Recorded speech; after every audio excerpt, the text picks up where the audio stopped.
Prairie Yard and Garden is a production of the University of Minnesota Morris in cooperation with Pioneer Public Television.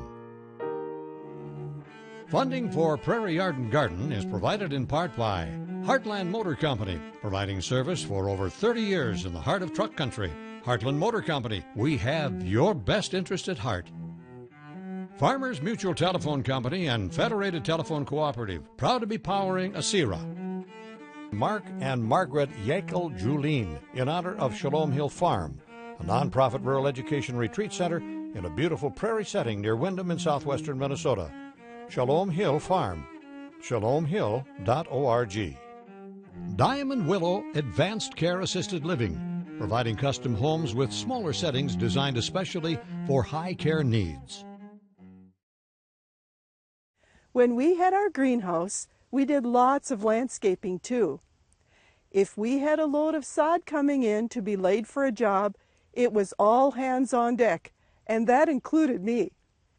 I will always remember the time we had 3 semi-loads of sod come in, 1 load each day for 3 days in a row. Football coaches out there, if you want to know the condition of your players, have them lay sod for 3 days in a row. We had some players on our crew, and we were all exhausted. Let's go learn about sod. Green side up.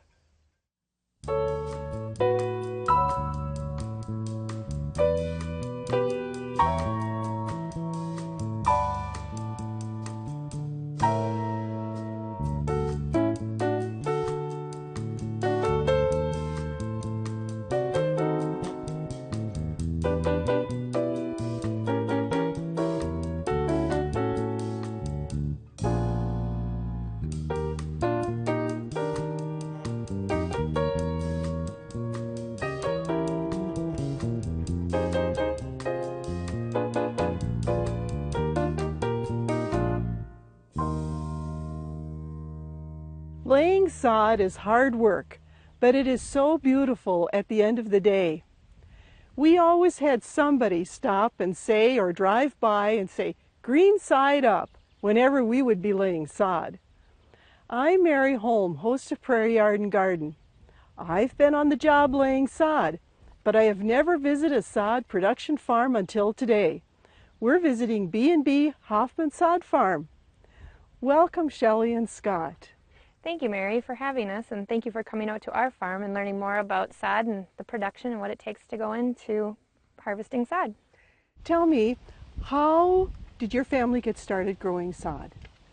Our dad grew up in the sod business, and as that company grew, eventually him and his brother split off and started their own business, and then that kind of started our business in 1989.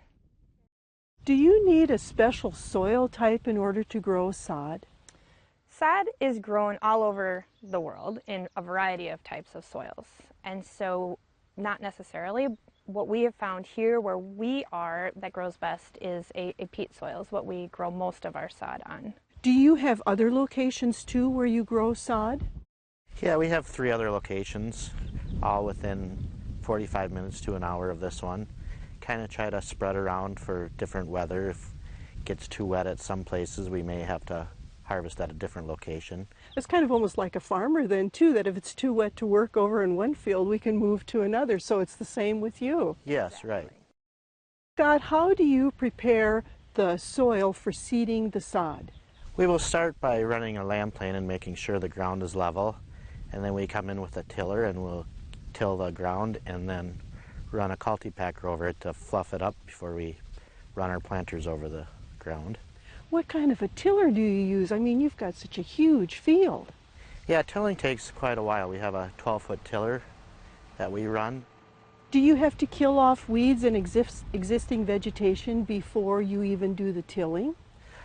We usually do that with the tiller, so we will tiller it numerous times to get rid of all the weeds and vegetation. And then when you plant, do you put down a nurse crop too in order to help get everything started? Nope, we'll just come in and put our seed in. And what kind of seed do you use?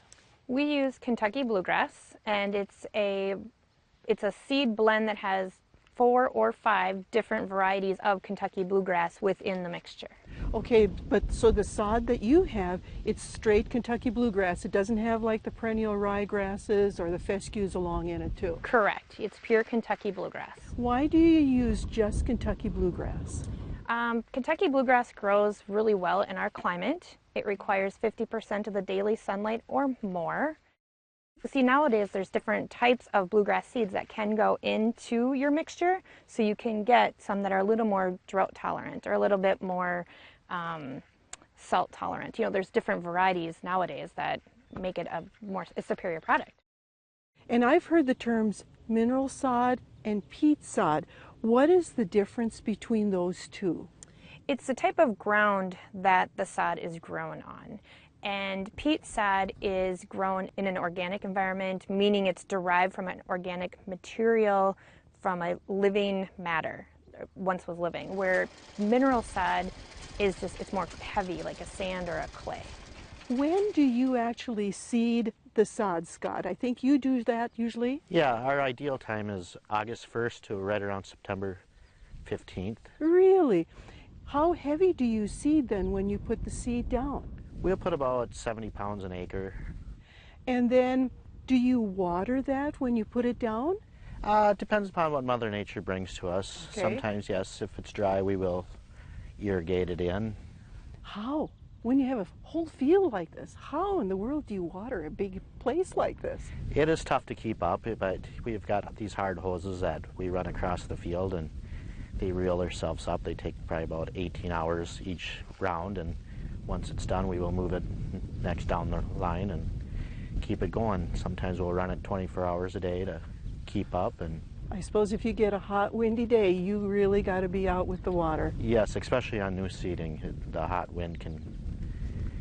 It can kill it. It'll burn it up, really, is what it'll happen. Okay. And irrigating is, I mean, you do it because you have to, but I mean, he goes out in the middle of the night and he has to turn it off or reset it or whatever the case may be. So it's 24 hours a day if we are in that situation, which we really hope not.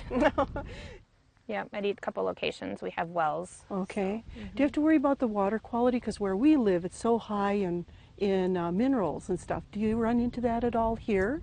No, we haven't ran into it. How long does it take from seeding until you actually can harvest that field? Typically between 12 to 16 months before we Really? can harvest it. Okay, so if you seed in August, Yeah, then you grow it for a whole year. to at least the next August. Oh, okay. You want to get a good root structure so the rolls are nice and tough. Scott, do you have to fertilize the sod at all? Yeah, we'll typically fertilize 4 to 6 weeks. We use a granular fertilizer in our spreaders. Okay, every 4 to 6 weeks? Yep. Okay, and a granular fertilizer. And then do you use the same formulation each time, or does it change as the grass grows? It changes throughout the year. How do you control weeds in such a beautiful and big spot? Well, a couple things contribute to that is one, we do use an herbicide if necessary, but back to the fertilizing point again, if you keep your yard at home, or what we do with our fields here is we keep fertilizing it, and when you feed it the nutrients it needs, it becomes really thick and it'll snuff out the weeds, and therefore less need for any kind of herbicide to control the weeds. Do you have any trouble with insects or diseases at all? Right now, the biggest one that's could be coming or will be coming our way eventually is the Japanese beetle. We don't have it at our farm yet, but it's just going to be a matter of time. It's making its way from the East Coast moving west, and so that's the one I think will be coming in the near future. And we are doing treatments to, prevent them from being in our fields right now. Do you have any traps set out so that you can check to see if there are any here? We have had traps out, yes. Okay, and why is that an issue? When the Japanese beetle, when they're under the sod, they will eat at the root system, and that would be detrimental to the sod. Okay. When you harvest the sod, do you cut it in different size rolls? We do have 2 different sizes available. We have what we call small roll. It's like 2 feet wide and 6 feet 9 inches long, and we have a specific harvester that does harvest that specific size roll. Then we also do offer a large roll, which is 48 inches wide and 113 feet long. And it's just called a big roll. And those are more specific to wide open spaces. Ballparks, boulevards are really what they're used for. And the person who's at the other end rolling them out needs a specific type of an attachment for a skid loader to unroll them. So most homeowners are looking for the small rolls, and certain landscapers are looking for the larger rolls. We use the smaller rolls, so I'm familiar with those, I'll tell you, yes. When you harvest the sod, does it have to be at a certain time of the year, or is that something that you can cut and harvest throughout the season? We harvest it from when the frost is out of the ground until the ground is just about frozen. And the time of day really is what's more important.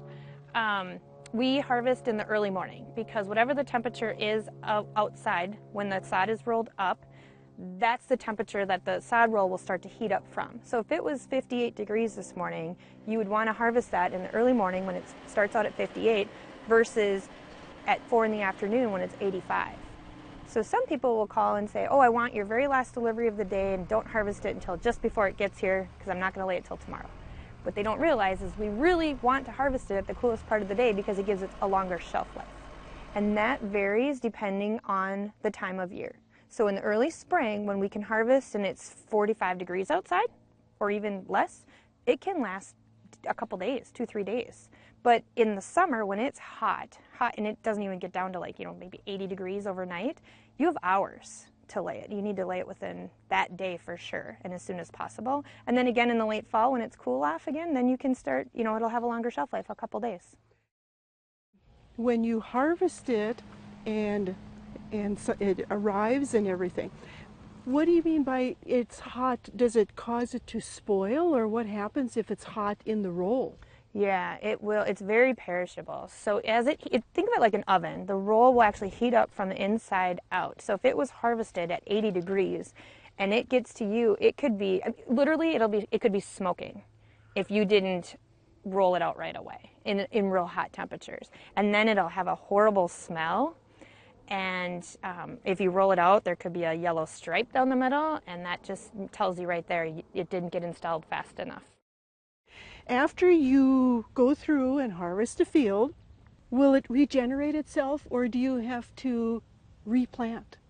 Yes, it will regrow, but we usually like to replant it so we don't lose our varieties of grasses. Yeah. Okay. Yeah. Back to there's always coming out with new varieties that are better, and you want to be able to incorporate those, and it gives a more superior product. We talked about that you have to worry about heat with the sod. How about cold? You can cut while it's cold, as we don't cut when the frost is on the grass because it'll snap the blade and then turn the grass yellow, which will come back, but it just turns it yellow for a while. Okay, so you do have to worry about it being too cold to harvest. Yep. Okay. As long as the ground ain't frozen, we're able to cut. Okay. So there'll be mornings where they'll go out to harvest and it's a big white sheet of frost, and so we'll have to, guys, just hang out and wait until the frost is burnt off or melts off, and then we can start for the day. This all just looks beautiful. Do you have to mow? We do. We mow every field every other day, and mowing is a critical piece of growing sod. It stimulates the root growth. The more often you mow it, and this goes to people at home as well. The more often you mow your grass, it just stimulates the roots, and especially in a new yard. Do you have to roll the sod or your grass out here too? We do. We roll it with a giant roller because our big tractors that are pulling the mowers across could leave, they'll leave tire marks. Sure. So then we'll roll it, and rolling does two things. It compacts the soil so that you have a tighter roll, a nicer roll, and it will also iron out the tire marks.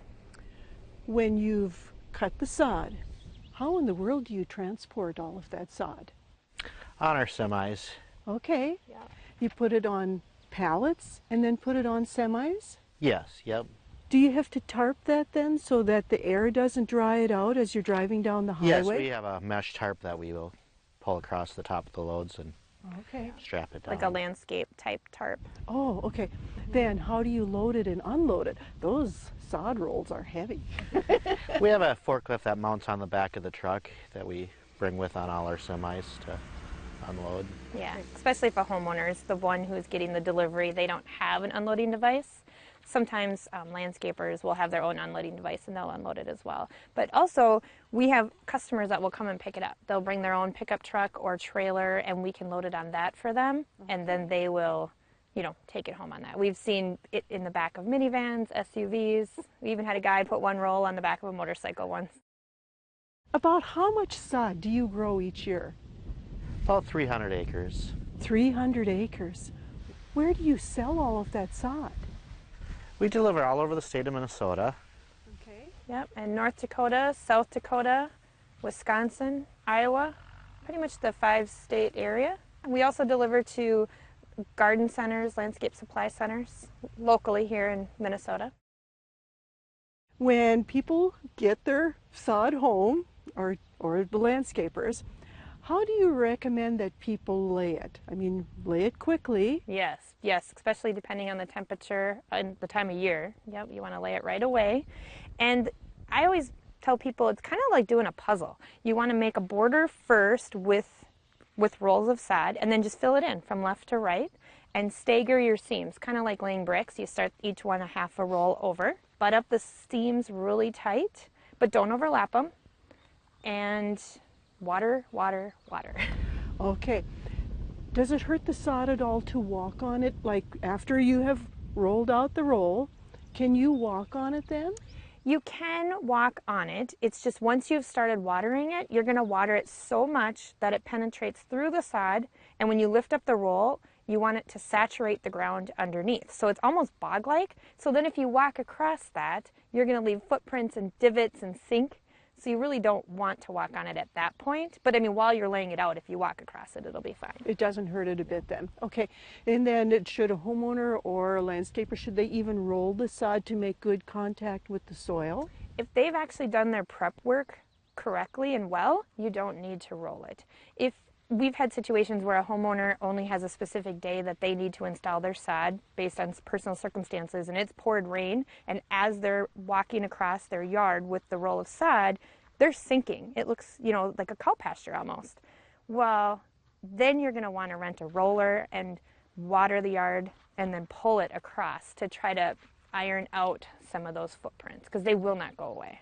And then how long should a homeowner wait to mow? And again, this is super critical, that mowing is so important. They should wait anywhere from 10 to 14 days to mow it. And a good gauge is actually to go out there and lift the roll of sod. And you'll see the roots. It'll sound like you're ripping hairs when you lift it. And if you hear that, see that or hear that, and if it's rooted down well enough that it's not real shifty, then you could try mowing it. And you don't want to take more than like a third of the blade off at any given time.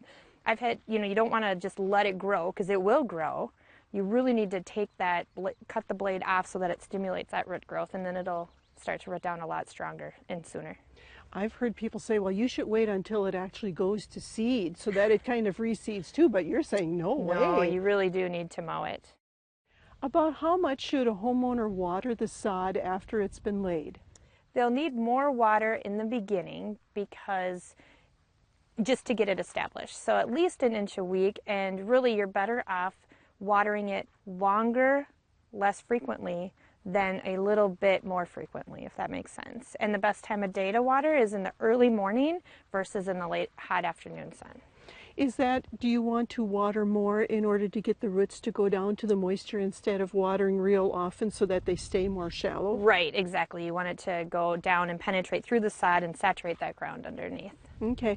You touched on it very briefly when you had said that if the homeowner prepares the soil correctly, what do you do to get ready for sod? Well, the first thing is to determine what type of soil you have in your existing yard. If you have more of a sandy type soil, it's recommended to bring in at least 4 inches of black dirt and till that in there because sand doesn't retain water. So you'll put in the black dirt to help retain water. And then you want to grate it or rake it, whatever you have available to you. Tabletop smooth. Any rock, debris, twigs, anything bigger than a golf ball you want to have removed. And once you have that prepped, you're ready to go, and you can put your sod right down on top.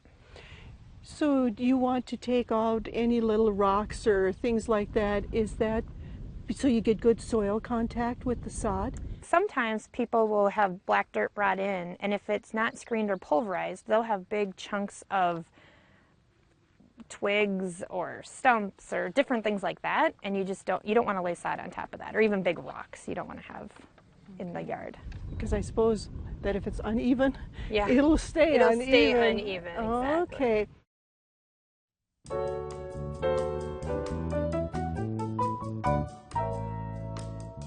I have a question.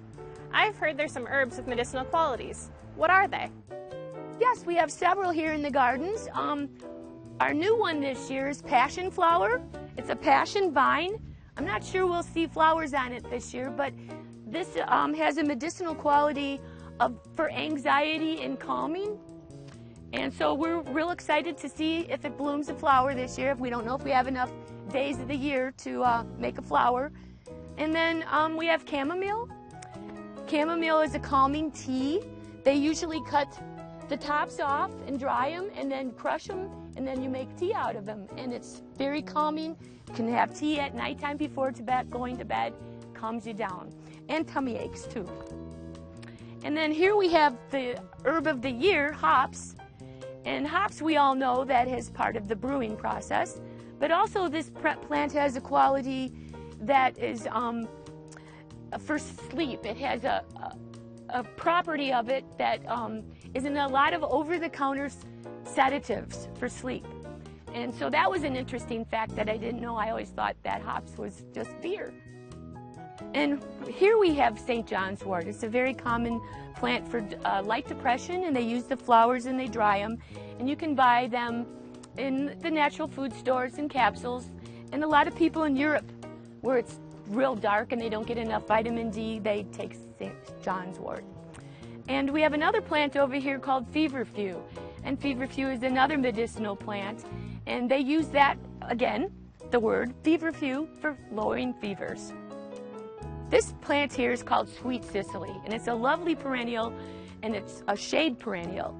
And the components of this plant, if you eat the little seed here, it tastes like licorice. And licorice is good for the tummy. And that's what this plant is all about, and it's just a very nice plant. You can buy all of these plant materials in the local garden centers or in the seed catalogs, the flower catalogs. And they're very easy to grow, full sun, moderate soil, lots of water. Ask the Arboretum Experts has been brought to you by the Minnesota Landscape Arboretum in Chanhassen, dedicated to enriching lives through the appreciation and knowledge of plants. What can the homeowner do, or do they have to worry about weeds in the new sod? Our sod will come weed-free. Okay. What happens if they have weeds that start showing up like in the seams? That's either installation error from not keeping the seams tight, or from lack of water where the sod will start shrinking. Okay. If the seams are tight and everything, it'll be good. Yeah, so that's a critical piece, is making sure that when you install it, you butt up your seams tight and you water it. Water, water, water. Okay, so that the sod can't contract and make room there for the weeds to get started. Exactly. Okay. What are the advantages of using sod over seed? Sod is instant. And so for that reason alone, it's a great product, because a lot of people have a new home and they are itching to have their kids and their pets be able to play outside. And with seed, it's a lot longer process before you have that established yard. And also with seed, the rain could come and wash the seed away, and sod it'll stay. You may have to stake it down on a hill or something like that, but it will stay. And then also erosion. Sod's advantageous for erosion control purposes. Those are some of the big reasons, I guess. Especially if you're on a hill, you can stake them down and it'll it'll stay and not get washed away with the rain. When you mentioned staking, what can you use to stake and hold them in place? There's a couple different options you can use. There's wooden, you can use just like wooden lats from the local hardware store. You can pound them in, usually one on each end and one in the middle. And then once you're about to mow it, you take them out and then mow it. Or there are ones that stay in place that you can, they're metal, and you stamp them in with your foot, and then they will eventually dissolve. Oh, okay. So there's a couple different options. When you talk about the stakes that you can get at the hardware store and you get like a lath, do you cut that into little pieces then? You can. Oh, okay. Do you have to worry about holes then in the sod? No.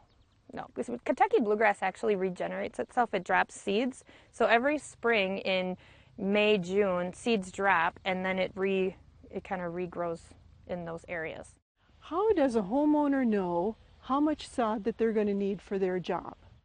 What they should do is measure the area that they need to sod and determine the square foot that they need to cover, and then they usually will call me and I'll give them an idea from an amount. I'll tell them how much they need, and if that's something they could just pick up in the back of their truck, or if it's something we need to put on one of our semis and deliver to them. If a homeowner puts down sod, is there anything special that they need to do in the fall of the year to help that get through the winter? Yeah, we'll typically put on fall fertilizer on end of October, beginning of November. And then you want to keep mowed down right before winter, keep a short grass. And the healthier the grass goes into the winter, the healthier it'll come out in the spring. Okay. Do you do that here too? Yeah, yep.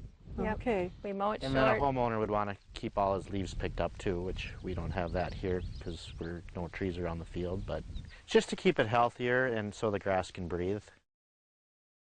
Wanted to say thank you so very much for letting us come out and learn about sod production. I had no idea of what it all takes in order to grow the beautiful grass that we see used in projects. Thank you for coming out, Mary. It was fun to visit with you today and show you what goes into creating a beautiful yard.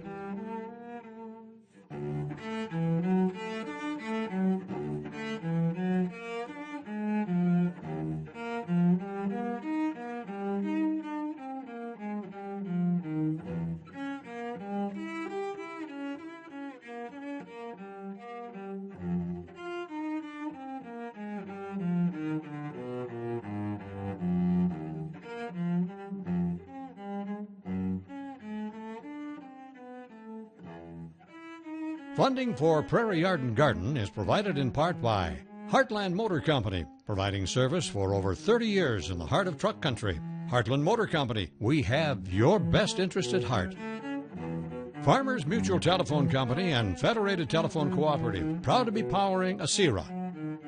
Mark and Margaret Yakel Julien, in honor of Shalom Hill Farm, a nonprofit rural education retreat center in a beautiful prairie setting near Windham in southwestern Minnesota. Shalom Hill Farm, shalomhill.org. Diamond Willow Advanced Care Assisted Living, providing custom homes with smaller settings designed especially for high care needs.